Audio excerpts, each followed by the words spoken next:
헌법재판소에서 재판관이 이 9명 중에 7명의 찬성과 2명의 반대 의견으로 그동안 간통 행위를 금지하고 있었던 형법 241조가 헌법에 위배된다, 이렇게 결정을 했습니다. 이로써 간통죄가 62년 만에 폐지가 되고 역사 속으로 사라지게 되었습니다. 이것은 결혼과 성에 관한 국민의 의식이 변화되고 성적 자기 결정권, 이게 좀 어려운 말이죠. 성적 자기 결정권, 이것을 보다 중요하게 여기는 인식이 확산됨으로써 나타난 변화입니다. 물론 간통죄를 폐지했다는 것이 간통이나 불륜 혹은 외도가 죄가 아니라는 말은 아니었습니다.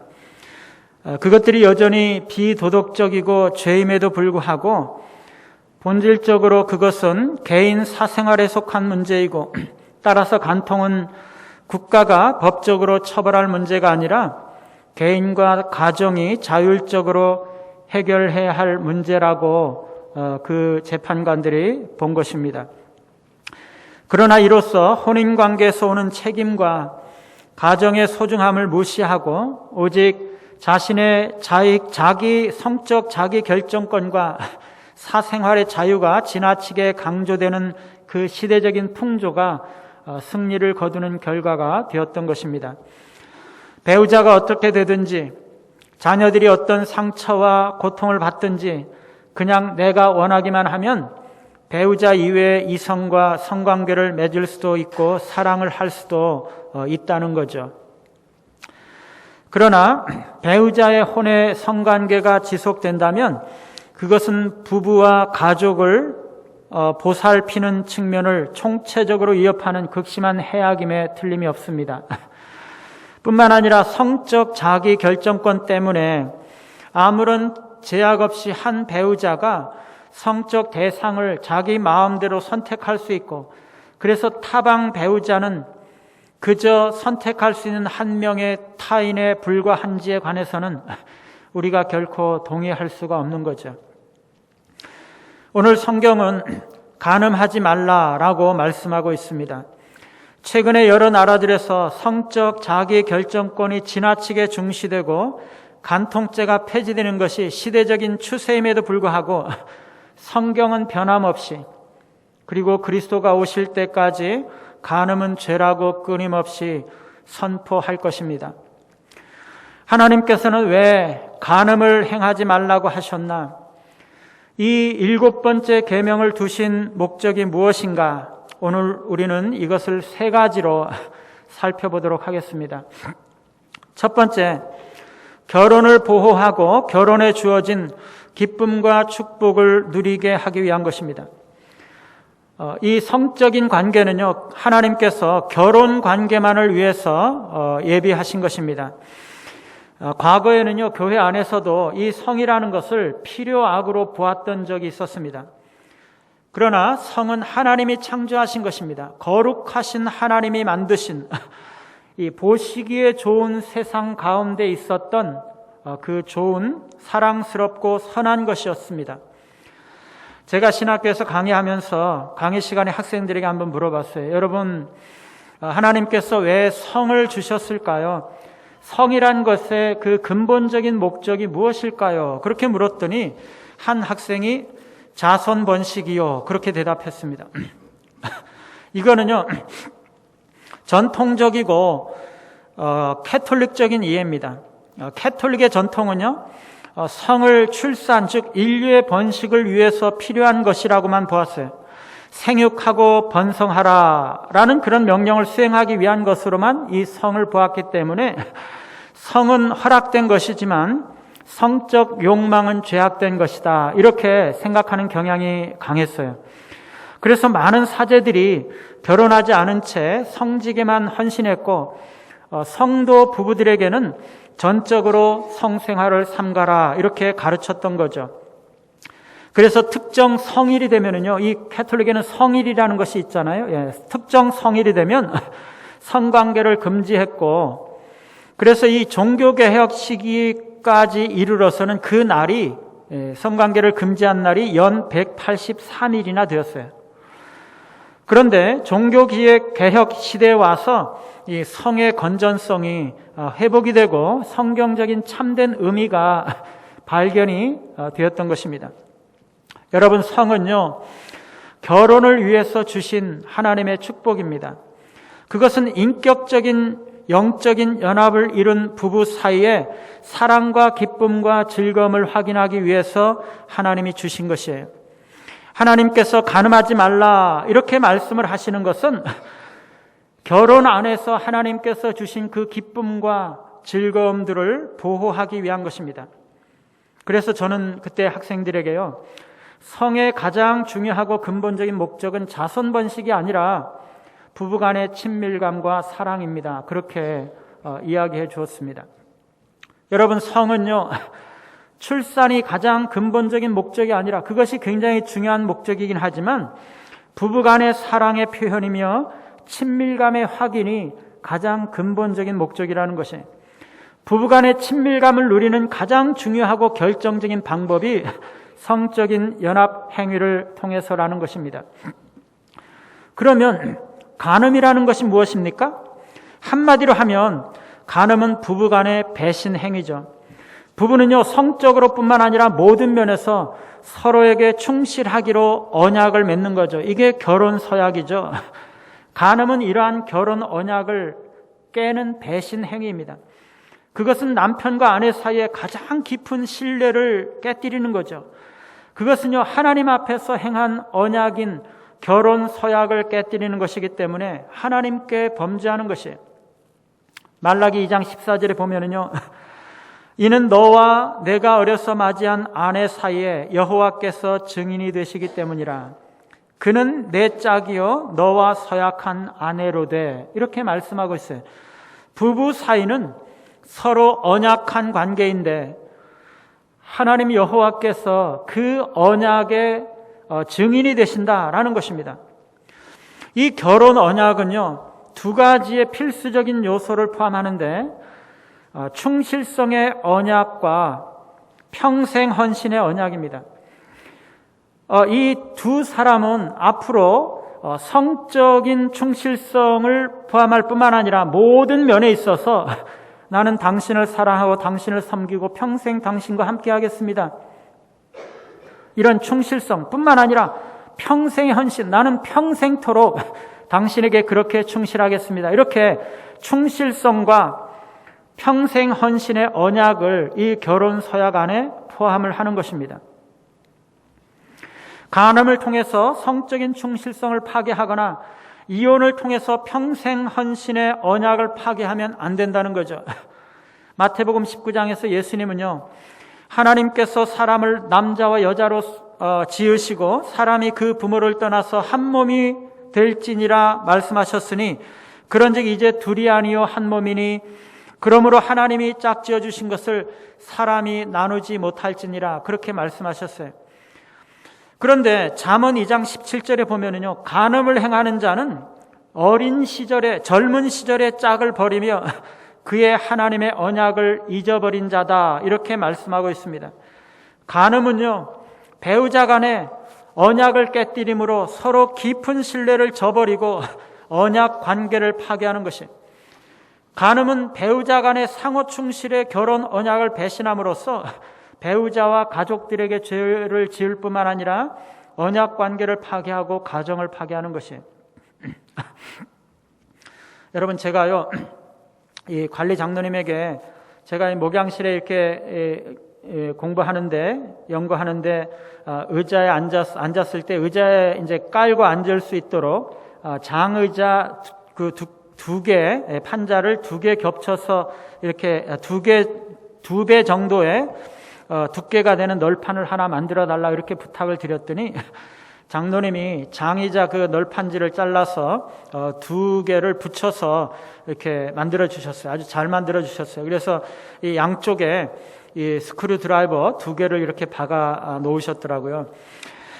제가 이거를 좀 쓰다 보니까 이게 조금 높구나, 좀 두껍다, 이런 생각이 들어서 이게를 두 개를 분리해서 쓰면 좋겠다고 생각이 돼서 그 나사를 풀고 이 판자를 분리하려고 했더니 이게 중간에 접착제를 발라놔가지고 떼어지지가 않는 것이에요.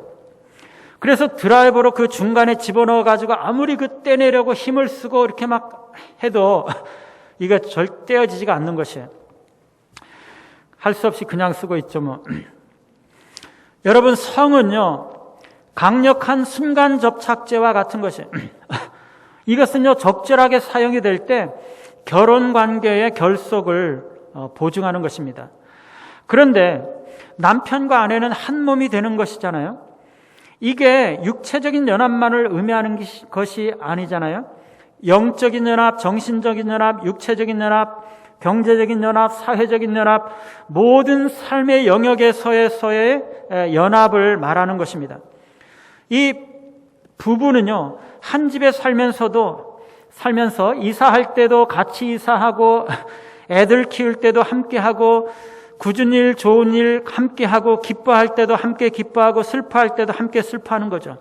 경제적으로도 함께하는 것이고요. 누가 떡을 하나 갖다 줘도 그거 함께 먹는 것이죠.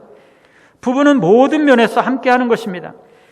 그런데요, 간음을 행하는 사람들은 다른 모든 것들은 그냥 같이 하겠다. 그런데 성적인 쾌락만큼은 내가 다른 사람과 함께 하겠다. 그런 것이에요. 여러분, 이게 가능한 이야기입니까? 성은요, 강력한 순간 접착제라고 했잖아요. 이게요, 떼어지지 않는다는 것입니다. 억지로 그것을 떼어 놓으려고 하면은요, 그것만 따로 분리가 되는 것이 아니라 주변에 있는 다른 것들도 함께 떨어져 나가서 영혼이 찢기고 가족이 손상되고 상처를 받는 것입니다. 성적인 연합의 깨뜨림은요, 성적인 부분에서뿐만 아니라 모든 면에서의 분리를 야기시키는 치명적인 행위라는 것입니다. 이 7계명은 불법적인 이혼을 금지하고 있어요. 마가복음 10장에서 예수님께서 누구든지 그 아내를 버리고 다른 데 장가드는 자는 본처에게 간음을 행하는 것이다, 이렇게 말씀하셨어요. 여자도 마찬가지죠. 아내가 남편을 버리고 다른 데로 시집을 가면 그것은 간음을 행하는 것이다, 이렇게 말씀하셨어요. 불법적으로 이혼을 하는 것은요, 간음을 행하는 것이라는 말씀이에요. 물론 성경에는 이혼을 해도 되는 합법적인 경우가 두 가지가 있는데, 하나는 배우자가 간음한 때이고 다른 하나는 배우자가 불신자로서 상대방을 버렸을 때입니다. 여기 보면 간음할 때 이외에는 이혼을 할 수 없다고 말씀하고 있는 것이기 때문에 이 간음이라는 것이, 성적인 연합이라는 것이 결혼 안에서 얼마나 중요한가 하는 것을 보여주고 있는 거죠. 그런데 성경은요, 세상 법으로 이혼했다는 것이 하나님의 시각으로 합법적으로 이혼했음을 증명하는 것이 아니다라는 것을 말씀하고 있어요. 성경적인 관점에서는요, 불법적으로 이혼을 하고 다른 사람에게 결혼을 하는 것은 간음을 행하는 것이다 라고 말씀하고 있어요. 이혼을 해도 된다고 그래서 반드시 이혼을 하라고 말씀하고 있는 것은 아닙니다. 이 제7계명은요, 어떤 사람도 다른 사람의 결혼에 성적으로 침범해서는 안 된다는 것을 함축하고 있어요. 어떤 남자가 어떤 한 남편의 아내인 그 여자를 범하게 되면은요, 그 여자에게만 죄를 짓는 것이 아니라 그 남자에게 죄를 짓는 것이에요. 이 7계명은 그렇게 하지 말라는 거죠. 하나님께서 결혼 안에서 남편과 아내 사이에 나누도록 의도된 그 친밀성과 가까움, 사랑을 빼앗는 어떤 행동도 도덕적으로 나쁜 것이다, 그렇게 하지 말라, 그것을 7계명이 말하고 있는 것이에요.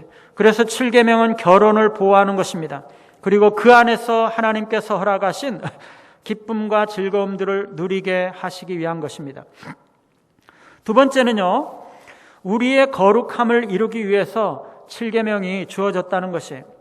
성경은요, 간음과 음행을 더러운 것이라고 말하고 있어요. 히브리서 13장 4절에 보면 모든 사람은 결혼을 귀히 여기고 침소를 더럽히지 않게 하라. 결혼 관계 밖에서의 성은 침소를 더럽히는 것이에요. 왜냐하면 이 성이라는 것은 하나님께서 결혼 관계만을 위해서 예비하신 것이기 때문입니다. 간음은요, 결혼 관계를 더럽힐 뿐만 아니라 관련된 사람들을 더럽히는 것이에요. 성적인 범죄를 범하는 자는 자기 몸을 범하는 것입니다. 간음은 자기를 망가뜨리는 거죠. 그것은요, 자신을 짐승과 같은 모습으로 만드는 것입니다. 예레미야는요, 간음하려는 사람을 이 살찐 수말이 발정해가지고 암말을 찾아서 돌아다니면서 부르짖고 있는 것에 비유를 하고 있습니다. 간음이 짐승보다 더 나쁜 것은요, 그것이 자신의 몸을 망치고 자신의 명예와 명성을 망치고 자신의 재물을 망치는 것이기 때문입니다. 간음은 당사자뿐만 아니라 그 배우자를 범하는 것이에요. 그래서 7계명은요, 결혼관계 이외에 어떤 성적인 관계도 도덕적으로 나쁜 것임을 함축하고 있어요. 갈라디아서 5장에 보면 두드러진 육체의 일로서 음행과 더러운 것과 호색을 가장 우선적으로 제시하고 있습니다. 매추는 간음과 간통과 같은 이유로 금지가 되겠죠. 근친 상간이나 동성 간의 성관계도 금지가 되고 있습니다. 성경은 성을 부부 간의 관계, 즉 남편과 아내의 관계에서만 누리도록 요구하고 있기 때문에 혼전 성관계나 동성애 관계도 금지가 됩니다. 아무리 사랑하는 결혼을 약속한 남녀라 할지라도 어떤 종류의 생식기 자극도 금지됩니다. 남녀는 실제로 결혼하기 전까지는 상대방의 성기를 즐길 권리가 없어요. 강간이나 소아성의 수간, 그리고 심지어 결혼 생활 안에서의 성적인 학대나 성적 폭력도 금지됩니다. 자위도요, 많은 학자들은 7계명의 위반이라고 보고 있습니다. 성은 결혼관계만을 위해서 주셨고 상대방을 섬기기 위한 것이기 때문에 그래요. 자위는요, 상대방을 섬기는 것이 아니라 자기를 숭배하는 것이에요. 그건 우상 숭배하는 것과 같다고 볼 수 있어요. 결혼은 서로를 섬기기 위한 것입니다. 남자든 여자든 자기를 주장하지 못하고 상호 복종과 섬김의 원리를 따라야 합니다. 그래서 남자들은 아내를 섬기고 아내에게 그리스도의 희생적인 사랑을 실천해야 되는 거죠. 아내도 마찬가지로 남편을 섬기고 그리스도께 하듯 남편에게 순종하며 살아야 합니다. 마찬가지로 성도요, 상대방을 섬기기 위한 것이지 내가 즐기기 위한 것이 아니에요. 많은 그리스도인 남성들은요, 너무나 자기중심적이기 때문에 자기 이외의 다른 사람을 사랑할 줄 몰라요. 그래서 그들은 종종 포르노와 자위를 포함한 은밀한 성적인 죄에 사로잡혀 있습니다. 관계가 깨어진 채, 사람들과의 관계가 깨어진 채 그들은 다른 사람을 어떻게 해야 되는지, 어떻게 사랑해야 하는지 알지 못하고 그릇된 친밀감과 잘못된 자아 실현으로 만족하고 있다는 거죠. 그거는요, 하나님의 거룩하심에서 떠나 있는 것입니다. 제7계명은요, 정욕적인 생각과 단정하지 못함을 금지합니다. 살인이 마음속에서부터 시작되는 것처럼 음란도 마음속에서부터의 그 정욕과 부정한 그 생각으로부터 시작이 됩니다. 예수님은 산상수훈에서 음욕을 품고 여자를 보는 자마다 마음에 이미 간음하였느니라 말씀하셨습니다. 여자를 보는 것이야 죄라고 할 수가 없죠. 그러나 성적인 의도와 목적을 가지고 바라보는 것은 이미 마음속에 간음의 죄를 짓고 있다는 것이에요. 어떤 사람은요, 여자를 3초 이상 쳐다보는 것은 음욕을 품은 것이다, 이렇게 이야기했어요. 로맨스 소설과 같은 성적인 문학을 읽거나 영화를 보면서 사람들은 7계명을 범하고 있는 것입니다. 성적인 친밀한 행위를 공상하는 것으로 사람들은 7계명을 범하고 있는 것이에요. 바울은요, 음행과 더러운 것과 탐욕은 너희 중에 그 이름이라도 부르지 말라 말씀하셨어요. 우리는 생각과 언어로라도 우리를 더럽게 해서는 안 된다는 것이에요. 디모데전서 2장 9절에 보면은요, 여자들도 단정하게 옷을 입으며 라고 권고하고 있는 것처럼 단정하지 못한 옷차림을 함으로써 다른 사람들에게 유혹의 기회를 제공하는 것도 7계명이 금지하고 있습니다. 여성들은요, 많은 남성들이 시각적인 유혹에 아주 약하고 정욕의 죄로 인해서 투쟁하고 있다는 것을 알아야 하는 것입니다. 여러분, 이 10계명은요, 가장 극단적인 죄를 금지하는 형태로 표현이 되고 있지만 그 취지는 10계명에서 말하고 있는 바로 그 죄뿐만 아니라 그 죄로 이끄는 보다 작은 수많은 죄도 함축적으로 금지하고 있는 것입니다. 7계명은 그래서 간음의 원인이 되는 모든 죄들을 금지하는 것이죠. 여러분, 대부분 간통관계는요, 처음부터 성관계로 시작하지 않습니다. 그것은 부적절한 친밀감으로부터 시작합니다. 그래서 7계명은요, 결혼한 남자가 다른 여자에게 집적거리거나 미혼인 남자 혹은 여자가 다른 사람의 아내 혹은 남편과 가까이 하는 것을 금지하고 있어요. 지나친 친밀감에 대한 유혹을 미연에 방지하기 위해서는 적당한 어느 정도의 거리를 두는 것이 필요합니다. 결혼한 남자나 여자가 인터넷 채팅방에서 배우자가 아닌 이성에게서 기본적인 정서적인 필요를 채우려고 하는 것은 금지되어야 하는 것이죠. 여러분, 우리 문화는요, 성적인 부도덕이 넘쳐 흐르고 있고, 그런 부도덕이 오히려 조성되고 조장되고 옹호되고 있습니다. 오늘날의 대중문화 속에서 성적인 이미지와 영상은 너무나 유혹적입니다. 인터넷이 발달되어 있는 어떤 나라에서는요, 남성의 절반 이상이 포르노, 즉 성적인 이미지와 영상에 중독이 되어 있다라고 말합니다. 그리고 여성인 경우에는 4분의 1 이상이 포르노에 중독이 되어 있다고 말합니다. 이 사람들은 사랑을 찾아 헤매지만 찾지 못하고 허상만을 가지고 만족을 하고 있는 거죠. 히브리서 13장 4절에서 하나님은 모든 음행과 간음을 심판하시겠다고 말합니다. 간음이나 간통뿐만 아니라 모든 성적인 부도덕함이 7계명을 위반하는 것이고 심판을 받게 될 것입니다. 고린도전서 6장 9절에 보면 간음, 음행, 탐색, 남색하는 자는 하나님 나라를 유업으로 이어받지 못한다고 말씀하고 있습니다. 7계명은요, 이런 모든 것들로부터 우리를 지키고 우리를 거룩하게 유지하기 위한 것입니다. 세 번째, 순결한 그리스도의 신부가 되기 위해서입니다. 왜 간음을 행하지 말아야 하는가? 또 다른 이유는요, 간음은 하나님께 범죄하는 것이기 때문입니다. 하나님을 경외하는 요셉은 간음의 범죄를 행함으로써 하나님께 범죄하지 않기를 원했습니다.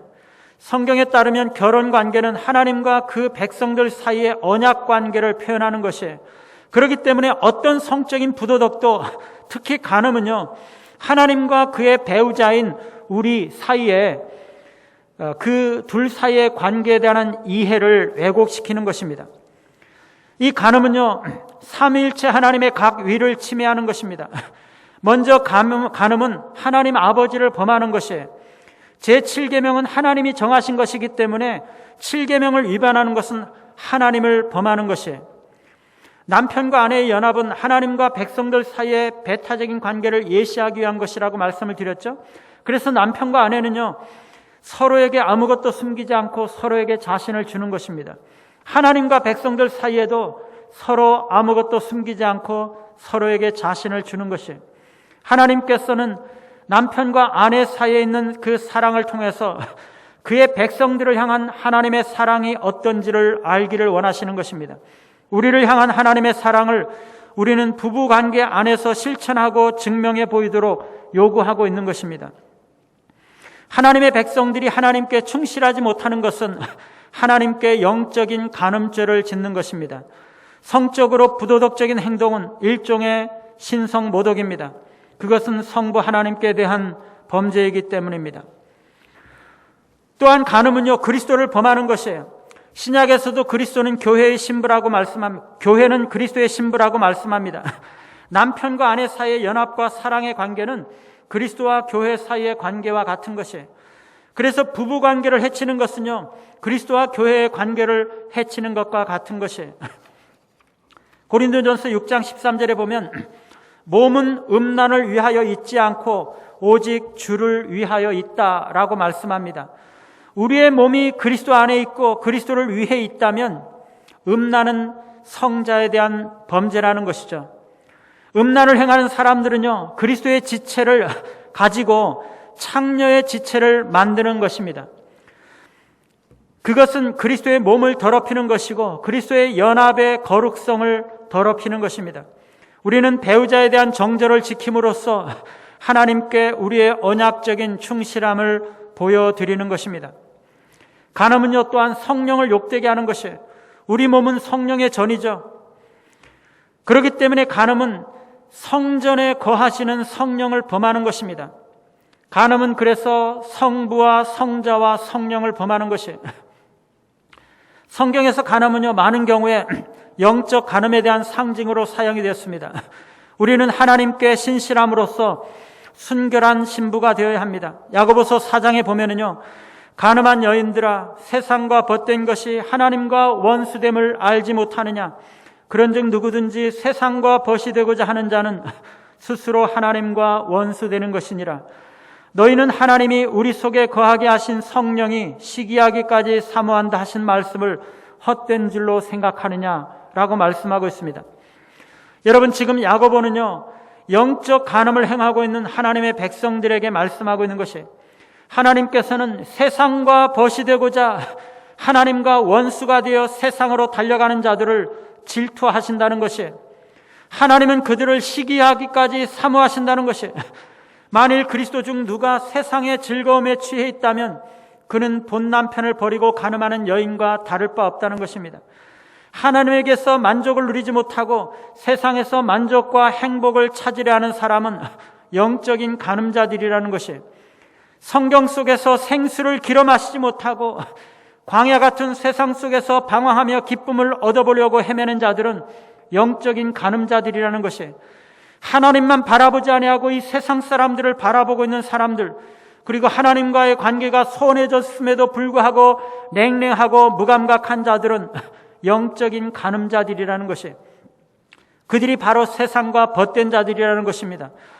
이런 사람들을 향해서 야고보는 두 마음을 품은 자라고 말합니다. 그들은 하나님을 사랑한다고 말하면서 여전히 세상도 사랑한다는 것입니다. 그리스도께 대해서 충성한다고 말하면서 세상에 대한 미련도 역시 있는 자들이라는 것입니다. 그들은 하나님과 세상 사이에 확신 없이 끊임없이 배회하고 있는 것입니다. 이 세상 것들을 사랑해서 달려간다면 그것은 하나님께 대해서 간음하는 것입니다. 그런 자들에 대해서 하나님은 질투하십니다. 하나님은요, 질투하시는 하나님이세요. 우리가 세상을 사랑하여 하나님을 버리고 달려가지 않기를 너무나 사모하시면서 질투하시는 분이십니다. 우리는 오직 그리스도의 신부로 오직 그리스도만을 사랑하며 그리스도께서 오시는 날까지 순결을 지키며 그리스도를 기다리며 성실하게 살아야 하는 것입니다. 사랑하는 여러분, 이 세상은 성적으로 부도덕한 문화가 넘쳐나지만 제7계명은 남편과 아내가 성적으로 뿐만 아니라 영적으로, 인격적으로, 정서적으로 연합과 기쁨과 사랑의 나눔을 발전시켜 나가도록 격려하고 있습니다. 하나님은 결혼을 보호하고 결혼 안에서 주신 기쁨과 즐거움들을 누리게 하기 위해서 제7계명을 주셨습니다. 또한 우리로 하여금 더러운 세상 문화 속에서 거룩함을 지키게 하기 위해서 7계명을 주셨습니다. 또한 순결한 그리스도의 신부가 되어서 그리스도의 오는 날까지 오직 그리스도만을 사랑하며 그리스도만을 기다리며 살아가도록 하나님은 우리를 부르셨습니다.